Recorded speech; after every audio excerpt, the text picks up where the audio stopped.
Good. Brilliant. Anyone can see the screens? Yes. Yep. Yep. Cool. Right. So, yeah. Paid and organic search. Obviously, everybody knows what we mean when we say organic search. Yes. Yep. Cool. Good. I mean, this is stuff which is basically 100% meat and drink for guys like you. So I'm sure you're all very well up on it and have no issues whatsoever with this kind of stuff. But these topics are very much closely linked and primarily closely linked because of our dear friends Google, because they are the silverback gorilla in the room of paid or organic search. To the extent that essentially searching is called Googling. No one says I'm going to Bing that and find out what that means because you know it's a little bit like Internet Explorer is only ever used once on a computer, which is and is used to download Chrome, which is somewhat ironic. But basically, yeah, Google has got this area very, very sewn up, with the exception and the growing exception of some of the social media platforms which are outside of its kind of sphere of influence. For example, LinkedIn, which is, of course, a Microsoft platform. And so, therefore, if you want to advertise on LinkedIn, you have to pay money to Microsoft instead of paying money to Google. But the terminology and the systems and everything else are very, very similar. We kind of basically work on the basis that if you're ranking high with Google, then you will almost certainly be ranking high with all the other minority search engines, simply through the bare fact that they all follow very similar algorithms. And so we'll talk largely about search engine optimization. Then we'll talk about pay-per-click advertising and PPM advertising as well. We briefly touched on both of those last week, but we'll go into a lot more detail about them. I think we covered PPM quite well last week, talking about the Daily Mail sidebar of shame. But hopefully we'll go into a bit more detail about the various bidding mechanisms and so forth with pay-per-click, and a lot of the new emerging AI algorithmic work which Google is doing in that area, which is kind of exciting. So yeah, so we'll do that. Basically,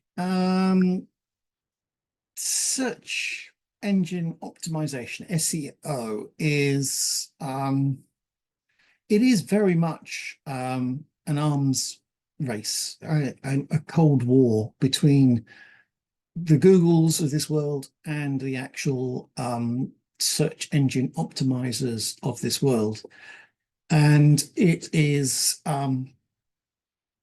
very interesting how this war has developed. And having been in literally at the beginning of Google, and seeing Google for the very first time way back when, it is really interesting to see how this has developed and how Google is progressively improving its algorithms, not only to produce better results for users, but also to counter these kind of black hat gaming of the systems.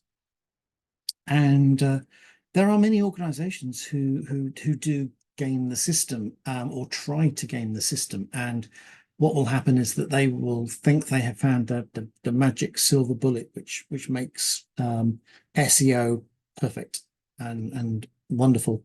And either they're selling snake oil,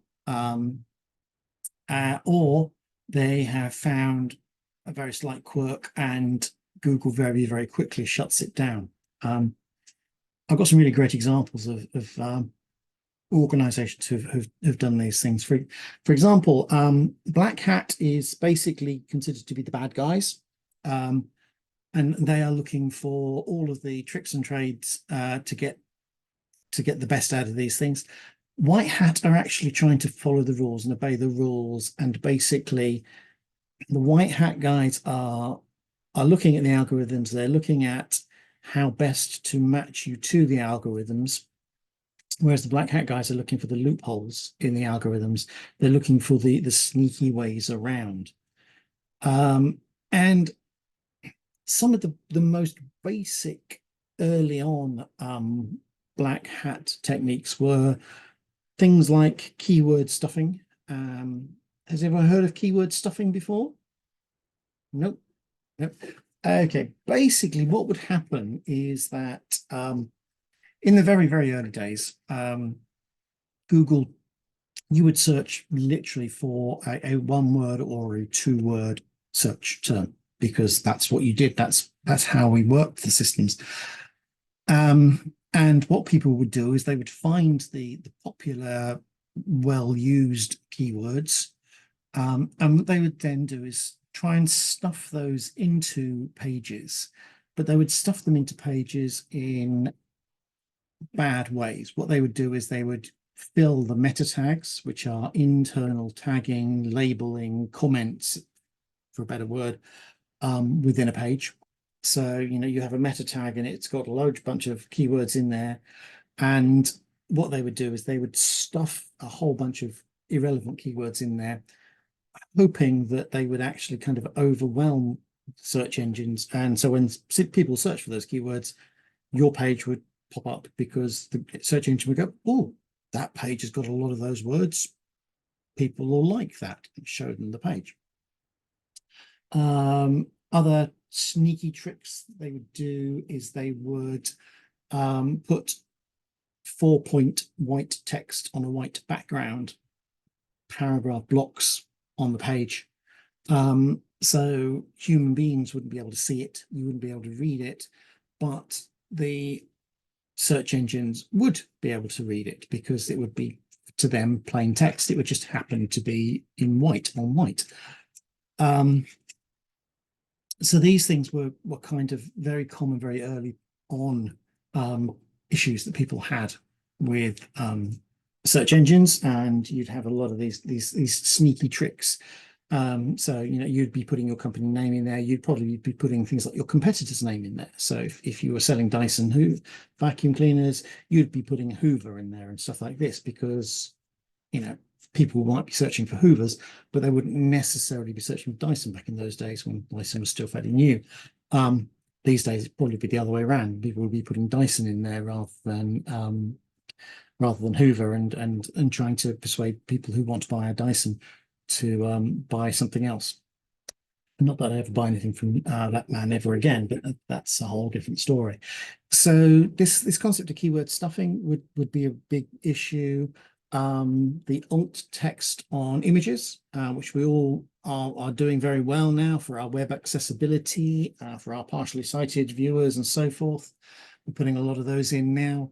But of course, if you use those and fill those in with other stuff, then that's a place to put lots of text that the search engines were kind of looking at and going, oh, that's kind of interesting. Because back in those days, and we're talking 15, 20 years ago now, the search engines couldn't see pictures. They couldn't understand what a picture was at all. And so they relied on this alt image labels to try and understand what the picture was. And of course, they would have to take it on trust that what you were saying was in the picture was actually in the picture.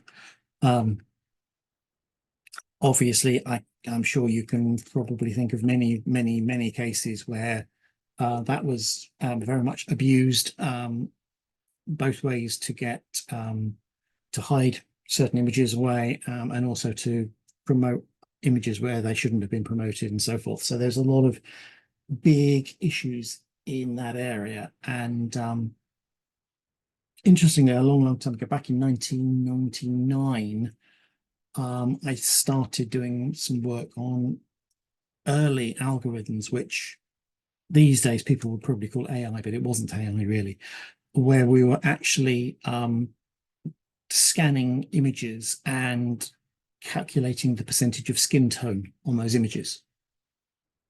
so that we could identify what might be in those images. So we were doing that 25 years ago now. But now it's really obviously very, very effective. And, even our computers, even our laptops can actually do this. If you upload images to your laptop or even to your tablet or even to your phone, the AI algorithms will actually try and analyze and try and identify what your pictures are. Have you all noticed this on your phones? That you basically go through your gallery and the phone will have told you what might be on the picture on there. And you'll often get things like from Instagram and from your phone, pets, and it will find everything which you think has got a pet animal in it, and it will show you a whole gallery of your pets. These are basically these AI type algorithms where they're looking at the image, they're identifying the key points on the image. If it's got two eye-shaped looking things in the middle of the image, then they'll probably think it's some kind of animal. They'll then look at it and identify whether it's a kind of a soft, furry kind of thing, or whether it's skin tone or whatever. And simply using these kind of very simple algorithms, they can work out what is going on. Of course, 25 years ago, this wasn't available. Google couldn't do this. This was just not something that was ever doable. And the compute power that is needed for this is frankly quite extraordinary. And it is frankly very, very scary. The amount of computer space in the world being consumed by pictures of cats and food and all of these things that we take thousands of photos on our cameras for. These are all then uploaded into the cloud, and then they're stored and they're replicated in the cloud.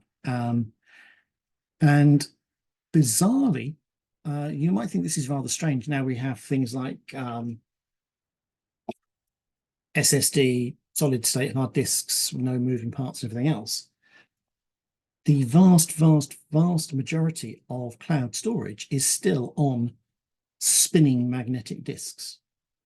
That is what is being used in the cloud because it's cheaper. And we just need so much of it. Petabytes a day are being created in this respect. And these are all spinning around, consuming electricity 24/7. And all it is showing is endless, endless, endless picture libraries, picture galleries.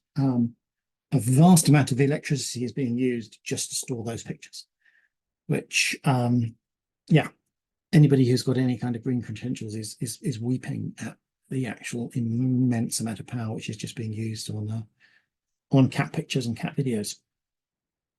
But anyway, I digress.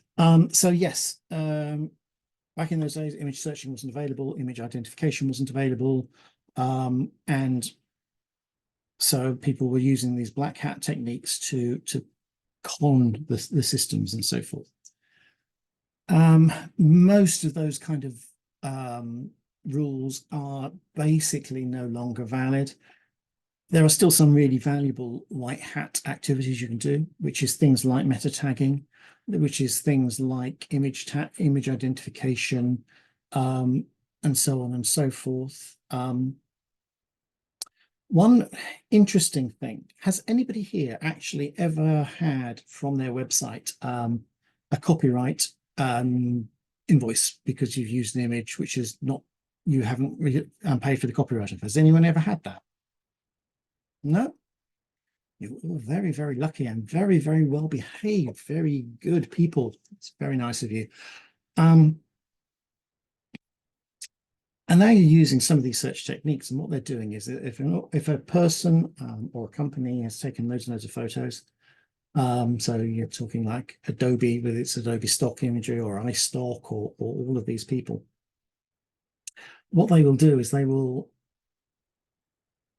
upload those images into their search engines, and then they will do a reverse image search. They will look for matching pictures. And so the simplistic thing of inverting it doesn't work.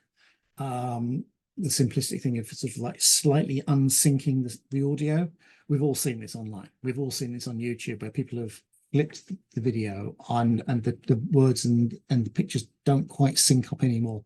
They do these things to try and fool the search systems, because the search systems are looking for the patterns, and if they think if you can break the pattern, then they're not going to find it. And it works to a little bit, but it doesn't work very well. But these organizations will do this, and they will find when people have uploaded an image onto a website for which they have not paid, and then they'll send you an invoice, usually around about €1,000 or something like that, for using an image which you have no rights to. All of us here know that just because something is in the public, uploaded into the public arena, it does not mean it is public domain. Yes, everybody's aware of that. Yeah, everyone's very well behaved. Very good. Excellent. Well done. But these guys who are doing this image searching are essentially using the technologies and the techniques that the search engines are using. They're using those kind of techniques. But one of the really interesting things you can do within your tagging, if you have uploaded it from a particular place, particularly if you're using a lot of stock imagery, then putting in there when it was purchased and stuff like that into those tags and the image descriptors can be incredibly useful, so that you don't get those. We have issues with our organization in that our organization name, which is Géant, is different to a lot of our brand names. And so we have websites which are in our brand names, EduRoam and EduVPN and so on and so forth. And of course, what will happen is that, Géant, which is the holding company, buys the image and then has rights to use it on all of its real estate or all its portfolio, because they're all just brands, they're not separate companies or anything like that. And then the search engines will go around and go, oh, I found an image on eduroam.org and eduroam.org hasn't bought this. So then they try and send us an invoice. So there's all sorts of things that you can do in those respects. But a lot of this white hat technology is kind of very useful, and it's basically just good practice. And the reason why it's just good basic practice is because the search engines are just basically trying to be more human-like. They are trying to read the pages as if a human being was to read the page. They are identifying that content at the top of the page is possibly more relevant than content at the bottom of the page. Content in larger fonts is more important than content in smaller fonts, and so on and so forth. Content with links is valuable, and so on. There's a huge range of different algorithms that they are using to try and be more human. And basically, these large language models, like ChatGPT and all of the various other iterations and variations on these things, are to an extent effectively what is going on inside these search engines. What they are trying to do is they are trying to take the words, the content, and they are trying to categorize it and identify it. They're identifying the action words, they're identifying the verbs, their adjectives, they're identifying the brand names. What they're trying to do is they're trying to disentangle what the sentences are and basically try and make some kind of systematic analysis for what those paragraphs mean and what that content means. So clear, well-produced text, well-written text, grammatically correct text is absolutely crucial. The search engines will identify that, and will identify that as a kind of essentially a quality index. You've used the readability statistics in Microsoft Word, yes? When you're writing stuff? No. If you look into Word, it's part of the spell checker section. I can't remember exactly where it is off the top of my head. It will have readability indexes. It will say how easy it is to read your text, how easy it is, how clear it is, and so forth. And those readability indexes are very similar conceptually to the stuff which is going on in search engines. And they are looking at it and saying, okay, this is clear, this is simple, this is straightforward. It has the key action words in there. It has the key nouns. It has the key verbs. This stuff is going to be more relevant to my readers than something which has been poorly translated via the Mandarin and so on and so forth. So this is very important to try and understand this stuff. There's so a small digression again. Everyone's used one of the little babies, the little Alexas sitting in the corner here. Yeah. The very interesting thing about those is that obviously they don't do the conversion of your speech commands to actions in the device itself. Clearly, there's just no physical, there's just not enough processing power in there to do that. There's just nothing basically in there. And so what they do is they send these messages across to the States usually, which is a GDPR issue in itself. And they then take the audio and then they match that and try and translate that into textual words. And then they work out what those words mean. And then they send instructions back to Alexa to say, okay, they meant turn on the bedroom light. So the Alexa then turns on the bedroom light or whatever it happens to be. But there's a really interesting thing going on in there, in that Alexas work in a multitude of languages around the world. You can speak to them in a huge range of languages. Each one is kind of localized to the particular language you want it to use, but basically you can speak to it in French, Italian, German, hundreds of languages probably, or at least dozens of languages anyway. And the really interesting thing about this, if you really deep down think about it, is what the Alexas are doing is that they are taking all of those languages and they're kind of translating them into a kind of an Alexa Esperanto, a common instruction set, which may or may not actually be in any particular language, and then sending that Esperanto commands back to the Alexa. So the Alexas are all talking Alexa-ish. We're talking to them in English. Amazon is translating that into Alexa-ish, coming back. And the kind of the power which is going on in there to actually understand all of these languages and convert them all into this one machine language that almost probably, you know, is completely and utterly unique to in the internals of an Alexa. Have I told you about the talking AIs? Did I tell you about the talking AIs? No, I didn't. Some people were looking at these large language models, and they were talking about, and they were getting two different AI systems from two different organizations to talk to each other and have conversations, the classic Turing test.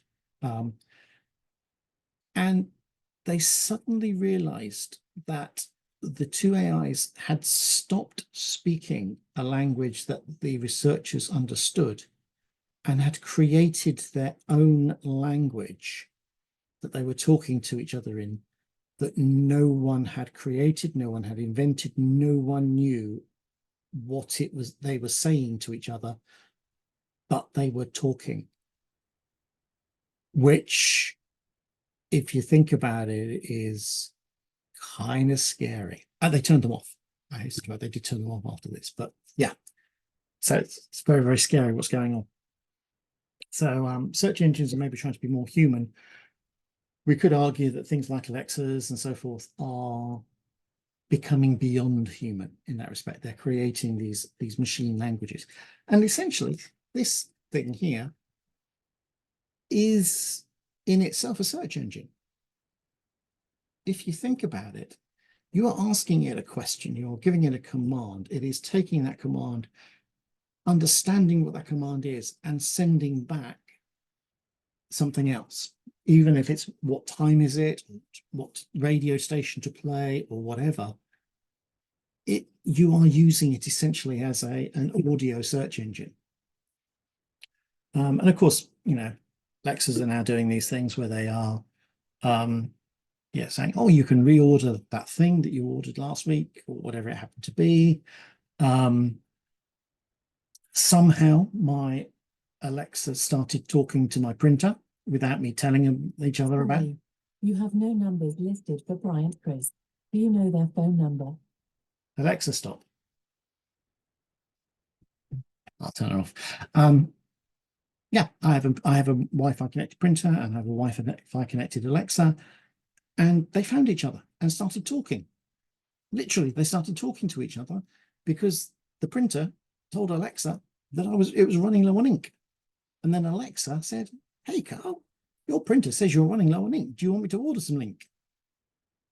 My God, these machines are actually taking over my life. They are doing stuff without me telling them what to do. So yes, anyway, rant over about how Alexa's and AI is frankly very scary. On a positive note about AI, because AI is something that people will be talking about in the marketing sense, and I was at a marketing conference before Christmas about AI, and frankly, it was more artificial than intelligent at this conference. But I had a speaker at my session a couple of weeks ago in Rennes, and they were doing some absolutely amazing work using AI to identify women, largely women at risk of domestic violence.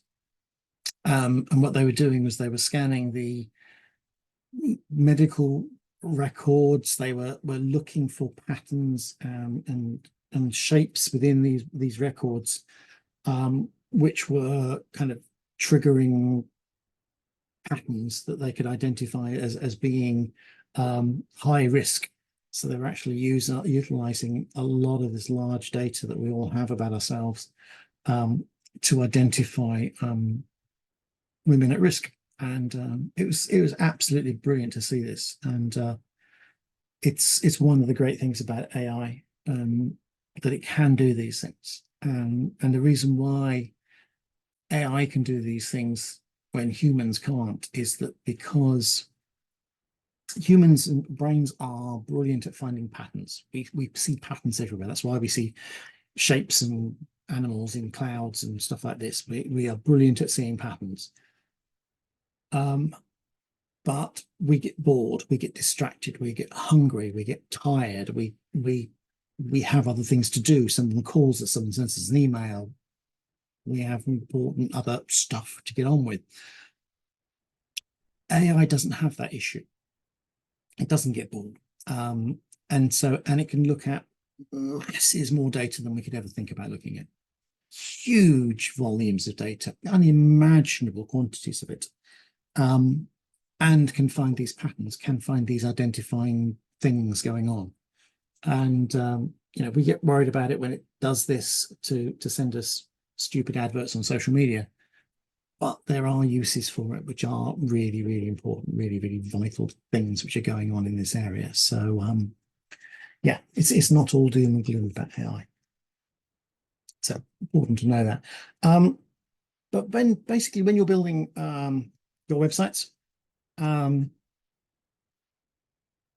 the important things are beyond your content. And frankly, if your content's awful and boring and irrelevant, then you've got no hope anyway. But getting these basics right is very, very important now.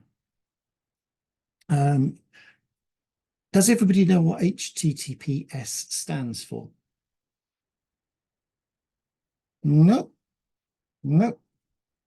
Okay, HTTPS stands for Hypertext Transfer Protocol Secure. And the reason why the secure is at the end rather than at the beginning is because the original was HTTP. This was back in 92, 93 when it was first invented. And this is basically the language, the protocol rather, which is used to transfer data between web servers and web browsers. So when you put in a bbc.co.uk onto your browser, you will then see that popping up as HTTPS, www.bbc.co.uk. Yep, you'll see those characters at the beginning.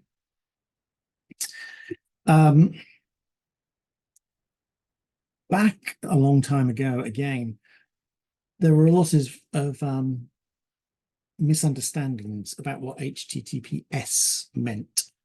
And some of those misunderstandings were kind of unfortunate, down to the fact that we put the S stood for secure.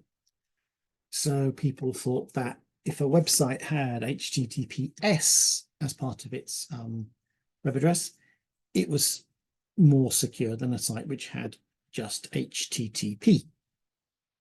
The difficulty is that's not true. That's not how it works.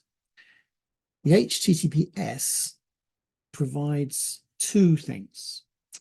One, it provides encryption between your browser and a web server, and back and forth between those two. So when you are logging into your web bank website, and you are typing in your username and your passcodes and all of the other two-factor and three-factor authentication things which are going on in there, when you send that information to your bank, that is encrypted so that no one else can see that.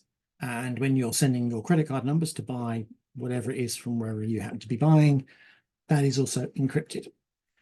When the information comes back, which is your bank balance or your credit card statement or whatever, that is also encrypted because of this HTTPS. So the S does encrypt it, and that makes it private. But private does not make things secure. Okay, there's a very big difference between private and secure. An envelope makes a letter private, but it doesn't make it very secure because you can open it and steal what's inside the envelope. Okay, and HTTPS in that respect, the encryption element is just a way of encrypting and making it a little bit more private. Another thing that HTTPS does is it gives websites what's called a certificate. Okay, and what will happen is that a website, say natwest.com, will say, I want a certificate to prove that I am natwest.com. And so it will go and buy a certificate, and that will be linked to natwest.com. When your web browser connects up to natwest.com, it will be shown this certificate, and it can then check this certificate against the certificate registrar. And they'll say, yeah, that is the valid certificate for natwest.com. And the reason why this is important is because if someone were to build a website which was natest.com, dropping the W or whatever, simplistic, probably wouldn't happen, but whatever, and made it look like NatWest's site and had all of the NatWest logos and had all of the NatWest look and feel and everything else to it, and then directed people to that and not to NatWest, then what the certificate will do is it will say, oh, hang on a minute, you're not going to natwest.com, you're now going to natest.com. That's not the right place, that's not the right certificate. Stop doing that. And you will very occasionally go to websites and it'll say the certificate has expired or the certificate is not valid. Have you seen this coming up on your browsers at any time? Occasionally you'll see certificate expired or certificate not valid. What this is doing is it's saying, yeah, that certificate, it's the MOT certificate for that website and it's expired. It's the V5 document for that website and that's not valid. It's not the right thing. It's not got the right numbers. It's just not, it's not the right site. So what HTTPS does is these two things. It provides private communication between the two, your browser and your server. And it provides you with confidence that the server you're talking to is really the server you want to talk to. Okay. What it doesn't do is it doesn't secure the website. Does anybody remember Ashley Madison? No? Oh, you're all too young and Yeah, innocent. I watched a show about it on, I think, Netflix. Yeah. Tell everybody else what Ashley Madison was. So it was like an online like dating site for people that are married to find like an affair. And it was like, oh, I can't remember what the slogan was, but it was something cheesy. But yeah, it claimed that you were protected and that your details were private, but they weren't. Absolutely. Absolutely. It was basically a cheaters website. It was a website for cheaters. Um, and it said, oh, yeah, your stuff is secure. As Gary said, your stuff is secure because we're using the latest encryption techniques to encrypt your data. But the big difficulty was that they were actually just using HTTPS to secure the data being transferred between one place and another place. Inside the actual website was a huge pile of plain text information that they had not encrypted. It was just sitting there waiting for someone to break in and take the information out of the website and then share the information with all the partners of all the people who had accounts on the website, and all sorts of very, very bad things and very, very unfortunate activities which were going on in there. So HTTPS does not make a site secure. HTTPS makes it private and it makes it authentic. And when you are talking to web design teams and to your web hosts and stuff like that, if they start saying, oh, yes, yes, our websites are secure because we use HTTPS, then you probably need to start asking them questions. Say, okay, what do you actually mean by that? What is, when you say you're using HTTPS, what are you doing? Are you encrypting everything on the site? Are you encrypting customer data? Are you encrypting payment card information when it is stored on the site? What data are you storing on the site? Are you storing credit card numbers? Are you storing names and addresses in ways that they are linked together, and so on and so forth? These are really important questions to ask. And someone going, oh yeah, we use HTTPS is not the thing. We have all seen movies where hackers have broken into a bank, yeah? And they all say, oh yeah, I've got 5 layers of the unbreakable encryption to get through. And once I've done that, then I've got full control of the system, yeah? Frankly, that's all bollocks. That's not how it works. Encryption is not the same as security.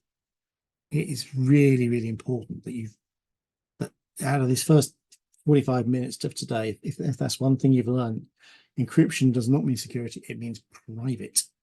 That's really, really important.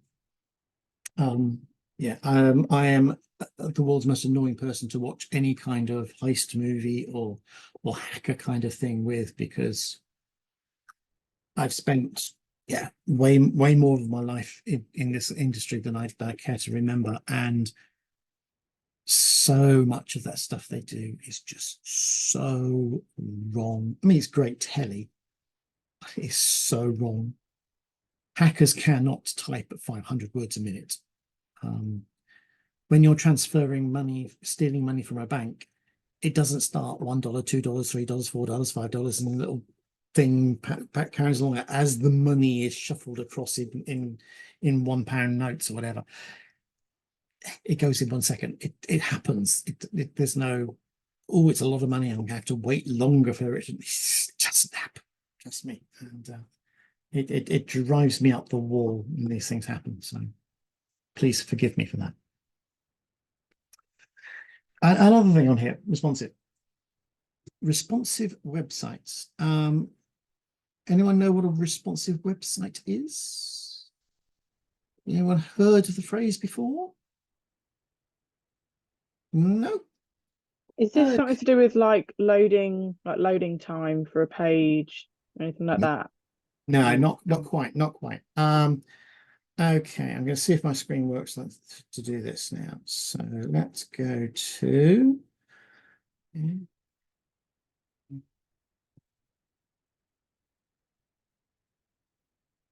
go to one of my sites because I know it's responsive. Okay, so I have my website like that on my tablet. Okay.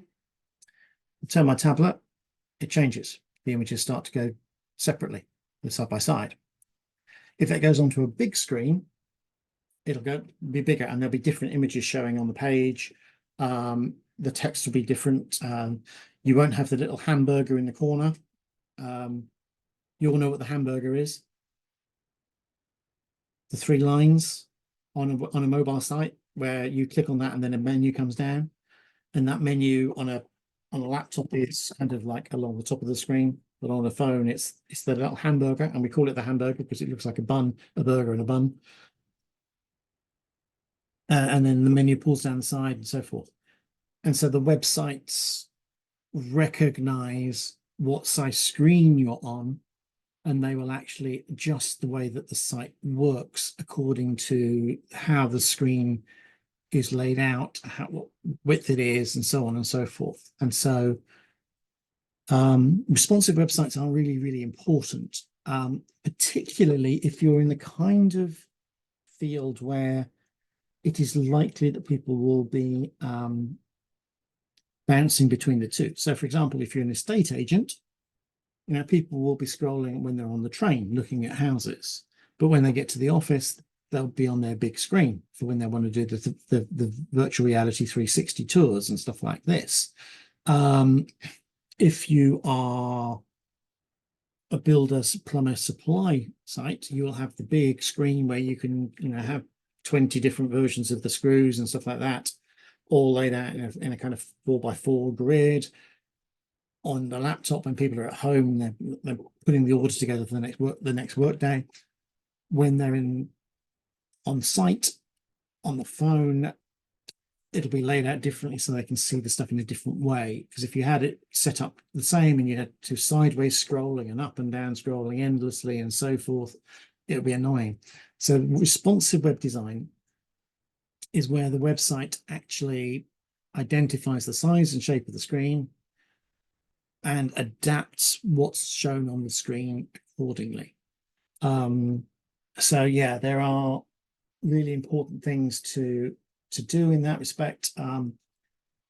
Check out some of your websites online and on the phone. And I mean, Chelsea, for you particularly, because people will be, maybe looking at the restaurant on the laptop, looking at menus on there, but equally they might be looking on their phone, So the site needs to look good in both places. And it's really important for that to happen. Yes, Chelsea. Yeah, we did a lot of work on that with making sure like mobile is accessible, because we've just moved all of our websites over to WordPress because the company we were using before was just terrible with layouts and stuff. So with WordPress, it's given us a bit more flexibility. Yeah, absolutely. And WordPress is very good for this. And most WordPress themes, to get technical, will actually be fully responsive, and so they will do a lot of this stuff under the bonnet without you needing to worry about it. But there will still be parts of websites where you do actually have to get your web team to deliberately code it correctly. And so again, questions to those guys, just to say, what are you doing about responsive web design? What is your philosophy on doing this? So you have to basically make sure that this is happening. And this is again particularly important if you recognize, like Chelsea has, that people will be using the system on a strong mixture of devices. So you can't just rely on them always using the laptop or always using the mobile. They will be bouncing between the two, and they'll be doing some things on one thing and some things on another thing, and so on and so forth. Other things which will turn up in there are things like cookies. You'll have a cookie comment on there to say our website uses cookies. Click here to say yes, and so forth. So I'm sure you all have those cookie messages on your websites. Yes, that's, I'm sure, a default thing that you all now have. Of course, the big danger about that area is that because everybody just goes, yeah, whatever, It doesn't actually make us any more secure. It doesn't make anything any more private. It just, we just go, yeah, all right, whatever. We can't be bothered most of the time because we're too lazy. And this accessibility, which is image alts, tagging and so forth, making sure that the website is working well. Chelsea's WordPress stuff, there's some great SEO tools that you can actually basically buy and add as plugins into your website, and they will do this readability indexing for you. They will do suggestions for page titles. They will tidy up page titles so you don't get crappy things turning up which the website that the search engines don't understand and all this kind of stuff. So they'll actually do a lot of stuff in that respect, and these plugins will do a lot of the kind of the grunt work to make sure that you're getting a good amount of all of these kind of basics right. Also things which happen, missing, broken links, widows and orphans knocking around your site, pages which have got no links to them, pages which have no links out of them, all of these things. We are all awful at tidying up on a website. Housekeeping is the last thing that we ever do on a website.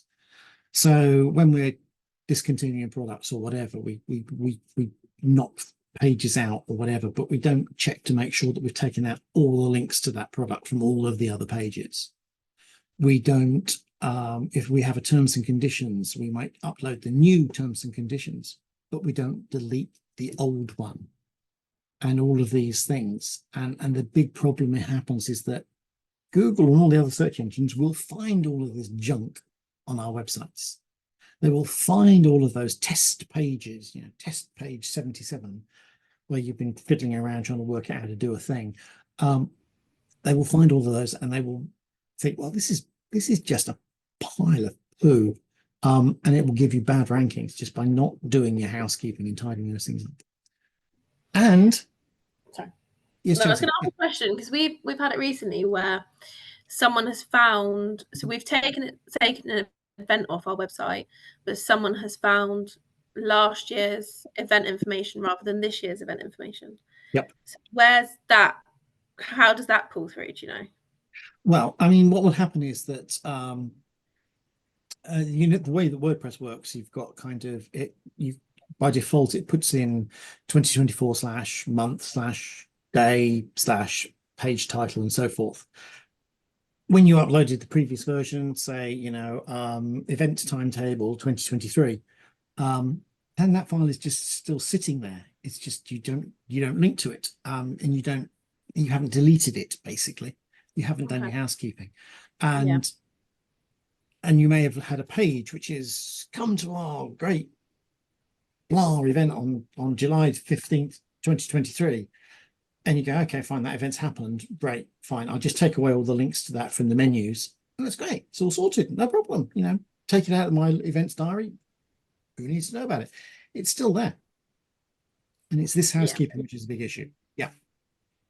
And it can be a big, big problem for some organizations where you've got like your terms and conditions and your privacy notices and stuff like this.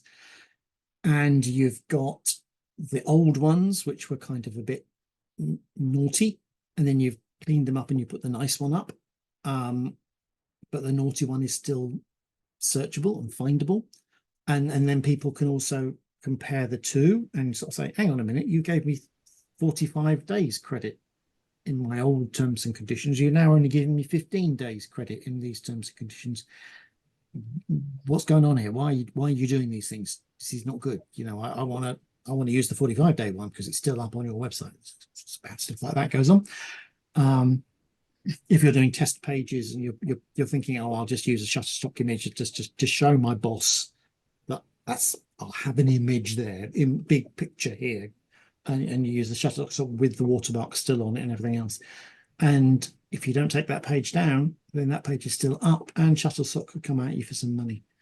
So even if it's not linked into the public structure, if it's still there, they'll find it.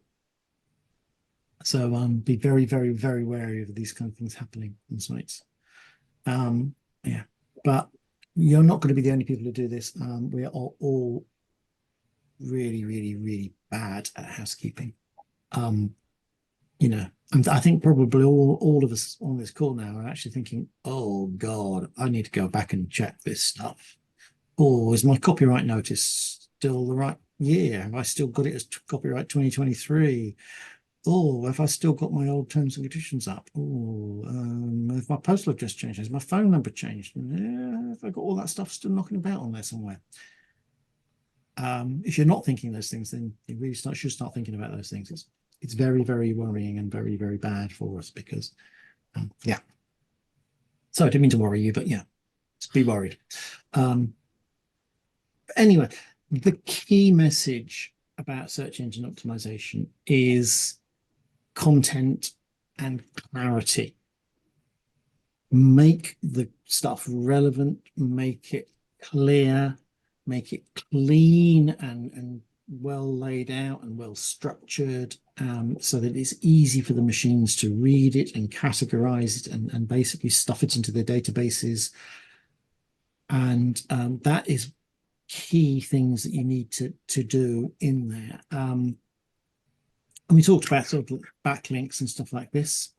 Backlinks are good, you know, if you've got your individual pubs, for example, linking up to their head office and vice versa, and it is all very good to keep everybody linked together in a nice family. It shows that things are happening. You know, if you're a member of association, trade associations, or whatever it is, make sure you've got good links to those. You know, if you've got partners and sponsors that you're working with, then make sure you've got those connected up and all those good things to give you those kind of things.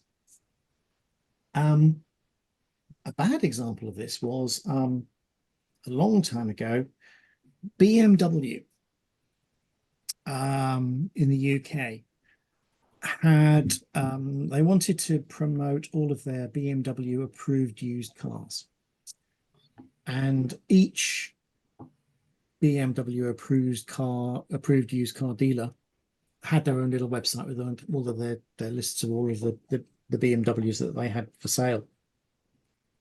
And BMW had this bright idea of creating a massive link farming environment where they put up these links to these sites everywhere they could find and everywhere they could think of, be it relevant or irrelevant, in order to make sure that when you put in used BMW for sale, you got to their approved retailers. And they thought they could game this system by doing all these kind of weird and wonderful link farming kind of things and all this kind of dodgy stuff. And Google found them out and actually blacklisted bmw.co.uk for 3 months. And the website would come up with warnings. So yeah, there was if they do find out bad things about you, then you know this could be an issue. We had this with our own organization because we changed our company name to Géant, which is the name of the EU project that we run and all sorts of other things like that. And so we wanted to take on the URL géant.org, GEANT.org. The difficulty was that Géant.org had originally been used by a fake sunglasses retailer, flogging all sorts of dodgy knockoff sunglasses. And the URL had actually been blacklisted. It took us 6 months to persuade Google to let us use Géant.org as a URL because the previous owner had been bad. So black hat stuff can actually have long-term consequences for you and your organization. So don't do it. Don't do it, basically. Any organization which says, oh yeah, I can make you #1 on Google is either lying or cheating, or both. There's no magic bullet to do it. It comes down to hard, grunt work of getting content right and so forth. And you also have to remember that ranking on the first page of of Google is a zero-sum game. Everyone knows what a zero-sum game is? Okay, zero-sum game. Basically, a zero-sum game is a game where for every winner there's a loser. Like in Monopoly, there's a fixed amount of money in the bank. You can, if every time you take money from somebody else, they have less money. This is not a thing where everybody gets richer and richer and richer. It's up for every person who's getting rich, someone has to get poor. And within Google search engine rankings, everybody who is up at the top of the rankings pushes someone else down by definition. No one, and everybody can't be number one. There has to be numbers all the way through.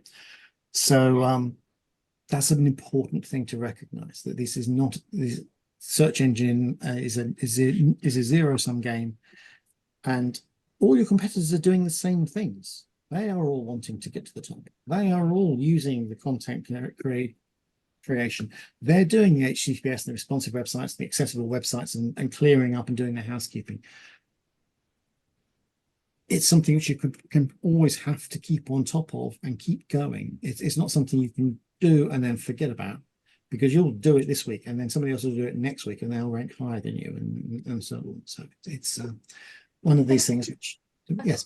Question. So I was looking for some clothes on the weekend and I searched for Pretty Little Thing. So I searched PLT and the first website that came up was ASOS. And that's happened a good few times. So what have they done there to make sure that they're at the top? The sponsored search ones. Yes. Then we go to this page. Okay. Don't you hate it when that happens? Basically, the sponsored ads, you can pay to basically get to the top of the page with the sponsored adverts and the pay-per-click adverts, and you can pay for anything. If you've got enough money, you can pay to get your competitor's brand name up at the top. If you search for Ryanair, then you will get you'll get 4 people who aren't Ryanair at the top, because they've just paid for the search, and Ryanair is famously cheap. And I mean that not just in terms of their prices, in terms of their behaviors. So they don't pay for the pay-per-click. But I spend money, everybody knows who Ryanair are, and yeah, quite reasonable. So that's what they're doing. Basically, ASOS is saying, okay, people are looking for that brand name. It's not one of our brand names, but we've got stuff which is kind of similar-ish if you squint. So we'll put our listing at the top, and people either won't think and go, all right, I'll just click them. There they are in ASOS, but there's no stuff there they might carry on buying. Or they'll go, oh, maybe they've got something which is cheaper. Maybe they've got something which is similar, but a little bit cheaper, or whatever it must be. So that's their argument there. But pay-per-click, yeah, this is a kind of supplement to your search engine optimization. This is an interesting area, very much like Alana there with ASOS and Pretty Little Things, because what they're doing there is they're saying, okay, people are searching for these terms. I cannot search engine optimize my site for those terms for whatever reason, because we don't sell that product. I mean, that's a very good reason for not being able to search engine optimize your site for that product. But I still want to get my name and my brand and my products visible to the people who are looking for that. And that's where the pay-per-click can come in. It can also work if you've got a special deal. If you're doing a special Euro 24 World Cup final, England versus, I was going to say Scotland, but Scotland got kicked out, but England versus Germany, come to our pub for a great night out kind of thing. That is something that you probably thought of 3 days ago, and you want to get people to see it, you're not going to be able to get search engine optimization to get those pages to the top of Google in 3 days. It's just not going to happen. So what you would do is you would put in pub football night out or Euro 24 final, whatever, those kind of keywords in there to try and get you at the top. So people go, oh yeah, what pubs around here have got it? I'll put that into Google. Hey, those ones have got it. Fantastic. I'll go there. We'll go down with a bunch of mates and we'll watch them lose on penalties together. I don't like football, but my wife loves football, so she tells me all this stuff. So pay-per-click's great for those kind of things. Very short-term things. Trying to bounce into your competitors' searches and so forth. And it's also quite good for what I call educative marketing. So people who know they've got a problem, they don't know who's got a solution. Like, how do I? Where can I? These kind of things where, you know, your content will be good to do that, but you're trying to get people to think of outside the box, to think for you at your product rather than the bog standard one, the brand name, the obvious one, and stuff like this, you know, like the ASOS ones. So there's some really interesting opportunities there in the pay-per-click world. We used it for a little while when we had our website, and it was moderately successful, actually. We used to get, you know, relatively good feedback through it and so forth. And it is still a really, really, really effective way of doing this kind of gap filling kind of activity within your overall search environment. But it can rack up the prices really, really quickly. And if you're looking at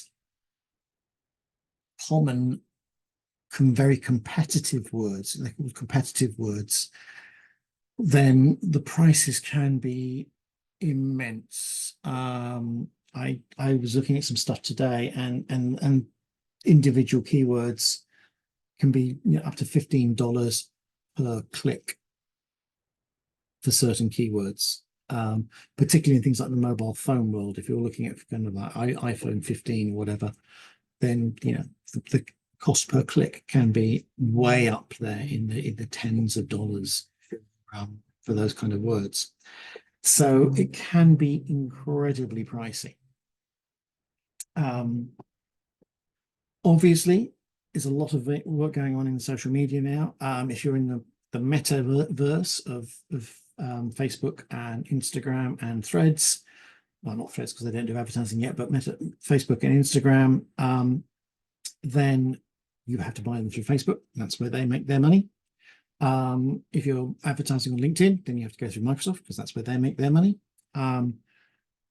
But obviously, advertising on YouTube goes through Google because Google owns YouTube. And if you're advertising on Gmail and stuff like this, we'll go through that. And a lot of organizations who are building content sites like the Daily Mail and their sidebar of shame will contract with somebody like Google to host adverts in there and say, hey, I'm a place with lots and lots of people wandering past it.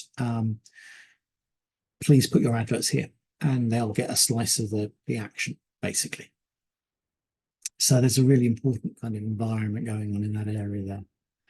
That's how the Daily Mail makes its money. That's how Daily Mail covers its costs, is purely through the advertising, which is on the website. So yeah, it's quite important. I will send you actually the whole book on this, which I've just finished writing after this call. So I'm not going to go into all of the various details of what's going on in there because, frankly, yeah, we could be here until tomorrow talking about this kind of area. Can I just ask a question about the Daily Mail advertising? Yeah. Mm. So is it the advertisers will pay to like be put on the Daily Mail page, or is it due to like what the person searching Daily Mail is? Like, how does it work? Okay, basically what happens is that there's 3 people involved. Oh, 4 people actually, 4 people involved. There's the advertiser, there's Google, there's the website owner, and there's you as the browser, the viewer of it. Okay. if I am an advertiser, I will say, I have got a product that I want to flog. Union Jack underpants, for want of a better thing. And I want to create some, pay some for some advertising to advertise my Union Jack underpants. And I say, therefore, I go to Google and I set up an AdWords campaign to say I'm willing to spend £5,000 a week on advertising my Union Jack underpants at a cost per click of £1.50 per click. And I want to use both pay-per-click and CPM, cost per thousand, advertising. So I want people to see these adverts in, and I'm willing to pay money even if they don't click on them. I'll probably pay 15p for people to look at it, but £1.50 if they click on it, that kind of thing. And Google asks me, do you want me to put it on the search engines, or do you want me to put it into my display adverts? And display adverts are adverts that Google hosts places elsewhere. And I go, yeah, I mean, no one's going to search for Union Jack underpants. I'll put it on the display ones because I want people to know about my wonderful Union Jack underpants. And then you have the Daily Mail, and the Daily Mail says, okay, I've got this web real estate and I've got tens of thousands of people looking at my web real estate, and it's costing me an absolute bloody fortune for the hosting and everything else. And occasionally I might pay a journalist or two, but basically, yeah, we'll get around to them later. But Google, I've got these spaces on my site. Can you fill them with adverts and give me a cut of the money that you're charging the advertiser? So if I'm paying Google £1.50, Google will say to the Daily Mail, okay, guys, you can have 50p per click. And then I'll go, yeah, sure, great. And then what Google will do is Google will look at the Daily Mail's website, essentially search the website and read all the articles, God help it, and go, yeah, brilliant. I know what I can do. You've got this article about reform. That's a perfect place for Union Jack underpants, because absolutely the guys who read the Reform UK web party information are totally Union Jack underpant kind of guys. Oh, here's an interview with Farage. Oh yeah, we'll have Union flag underpants everywhere on that page. That's a prime underpant environment there. And they will then place those adverts in there. At a technical level, what will happen is that the Daily Mail will say, here's a piece shape this size, and put a link in there to say, hey Google, put an ad in here. Essentially that's what they'll do. Tracking my tablet has just listened to me saying, hey Google. I've got all these devices listening to me. And Google will go, yeah, that's definitely a Y-front page. We'll put a Y-front advert in that one. And if someone clicks on it, Daily Mail will get 50p. If 1,000 people look at it, Daily Mail will get £1.50, whatever it happens to be. And Bob's your uncle. And one or two people might click on those adverts and actually buy the underpants, and the people, and me selling them will then make a little bit of money and hopefully make enough money to pay my bills to Google.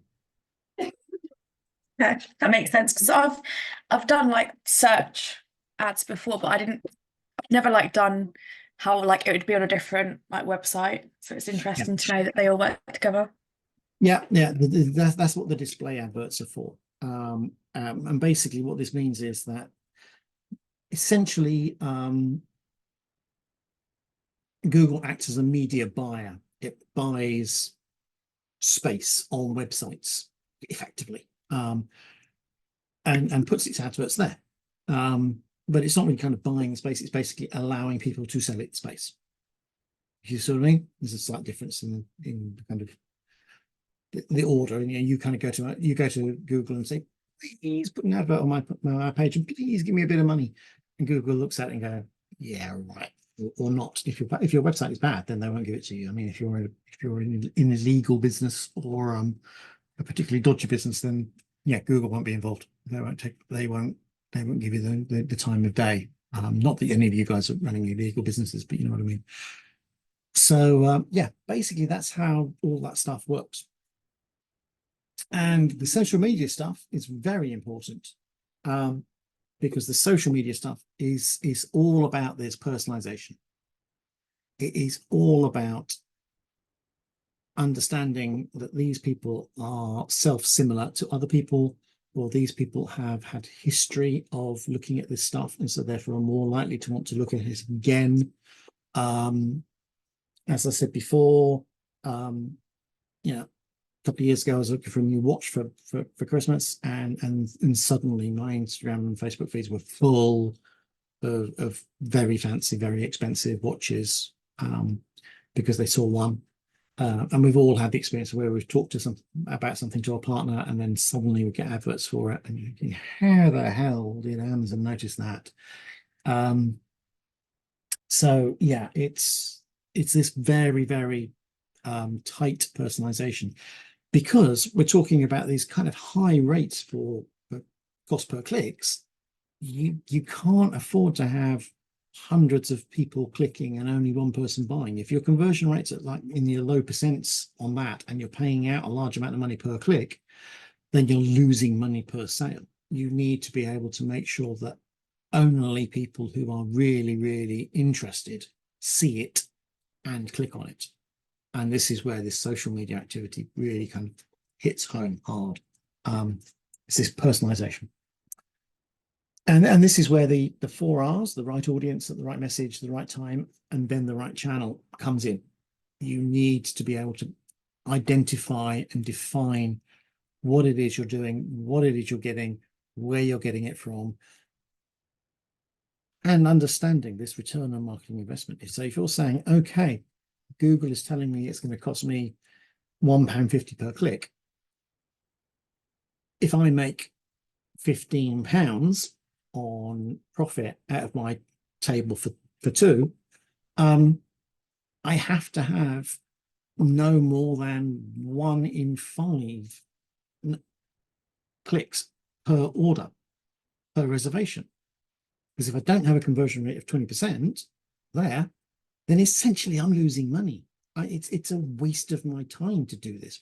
I might as well have an empty table, because it stops me making money. So this is the key thing that we need to think about when we're doing this stuff, is looking at this return on marketing investment, looking at these conversion rates to make sure that when we're spending money, we're actually earning enough profit to justify the bills. Yeah, it's like one of our competitor toy shops that was crowing when Google gave them a VAT payback, because Google changed the way that they calculated VAT, and so therefore they paid back large amounts of VAT to a lot of people. And we followed them on social media and said, we've got a £500 refund from Google for our AdWords. And we did the math, and so therefore that quarter you spent, we know how much now you spent on advertising that quarter. We looked at the prices, and we know your profit margins on all of your products, because they're the same products as we are.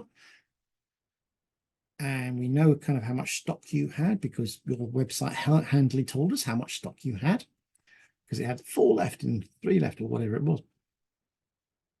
Great. So you lost about £5 per customer, thanks to your Google advertising. It's possible to do that, and to get kind of caught up in this. Hey, wow, I've got all this traffic. Hey, wow, I managed 5 extra sales. Hey, wow, look at this. And then forgetting that at the end of the month, you'll get a bill, and the bill can be quite big. So yeah, there's all sorts of things you need to worry about in that respect. But pay-per-click can be very, very good at this gap filling, launching, and switching campaign. So it's kind of like short-term stuff, filling in the gaps, launching stuff because you haven't had time to get the whole thing going and all this kind of stuff, and your SEO going and stuff like that. It can be great to do that, but you need to keep a very close eye on your cost per conversion,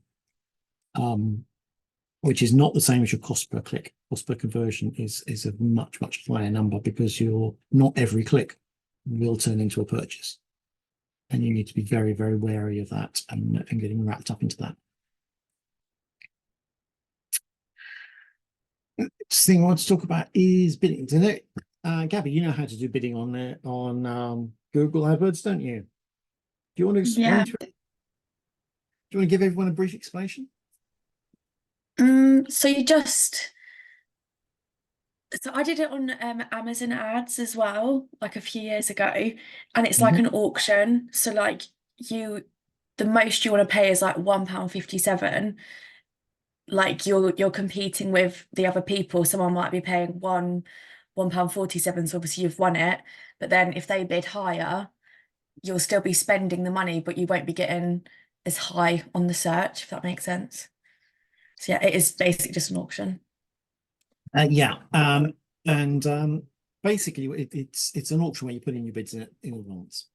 So what will happen is that so for example, you've got 3 people who want a particular key phrase, okay, like Ryanair or PLT or whatever. So bidder A says, I'm willing to pay 50p per click. Bidder B says, I'm willing to pay 75p per click. And bidder C says, I'm willing to pay £1 per click. Okay. Google will set a base price, which we'll say is 25p for simplicity. Okay. It says, well, I'm not going to accept any bids lower than 25p. That's my starting price. Bidder A, you've said you will pay up to 50p. So I'm going to charge you 25p, and you'll get position 3 on my table. So 1, 2, 3. The third place, you'll get third place. Bidder B, you're going to need to outbid bidder A. So I'm going to charge you 51p. Okay, and you come second. Bidder C, I'm going to charge you 76p, because that makes you 1p more than bidder B.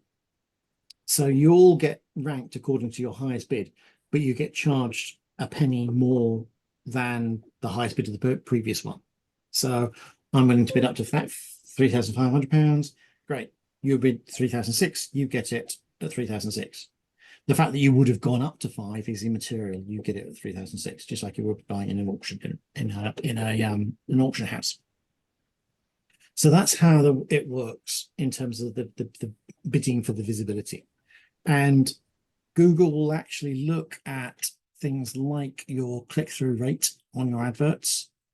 And if your click-through rate is very low because you've got poorly worded adverts, or basically they're just not working, it will actually ask you to bid more, because it's got real estate, it's giving you real estate, and it wants to make sure that it's getting some money out of that real estate. So your base price may actually change according to the quality of your adverts and so forth. And you get the cost per click, which is great.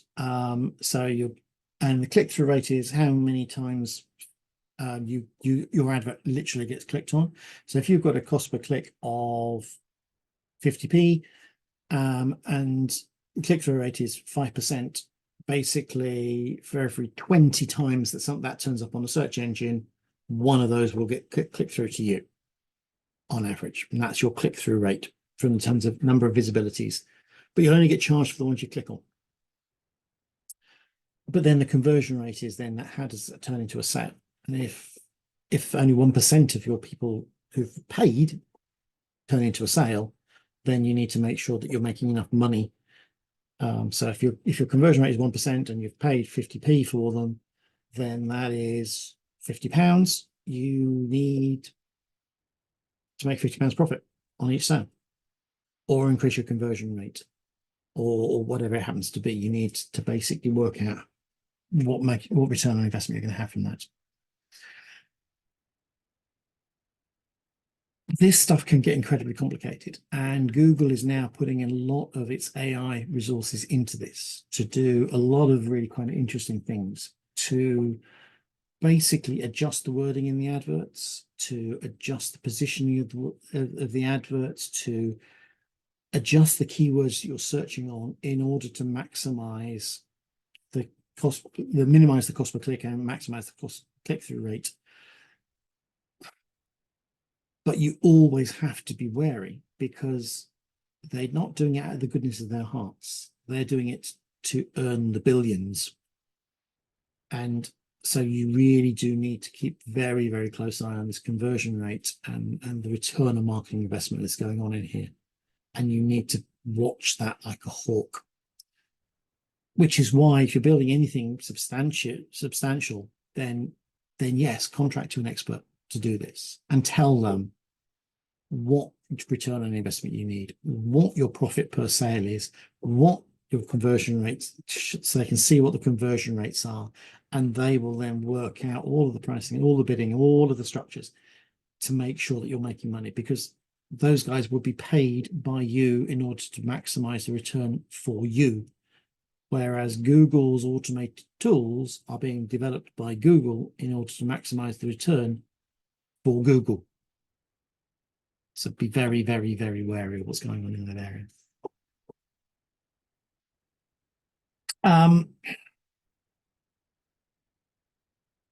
So yeah, basically, you need to, for both of these, you need to do this thinking like a customer, walk in the customer's shoes, walk a mile in the customer's shoes, work out what problems they're having, what questions they're asking, what they are looking for. Don't develop your SEO and your pay-per-click based on what you want to sell. Base it on what they want to buy. And that's absolutely the crucial way around you need to do this. So yeah, be very, very, very wary. Get your planning done early. Don't just launch straight into this. It needs a lot of work before you start spending a single penny on your advertising. Brand names, company names. A lot of these snake oil salesmen will say, oh yeah, I can get you to number one. Frankly, if someone searches for your company name and you ain't number one already, then you've got some major problems with your site. So those are irrelevant words to search for, because if people know your company name, then they're going to, that's just autocomplete. That's nothing to do with really search engine optimization. It's products, it's services, it's solutions that are where you need to get your search engine optimization and your pay-per-click sorted. Cool. I'm going to call it a day there because my voice is gone, and it's really hot and sticky, and we've covered a lot of pay-per-click, and I've kind of probably blinded you with lots and lots of acronyms and terminologies and technologies and stuff like that. And I can see that there's a lot of people starting to glaze over out there. So let's call it a night. And next week we will carry on, and I shall hopefully see you all then. Any questions about pay-per-click SEO, bung it to me. And like I say, I will send out the first draft of the book to you probably tomorrow morning now. Okay. Can I catch it? Of course, Alana. Yes, indeed.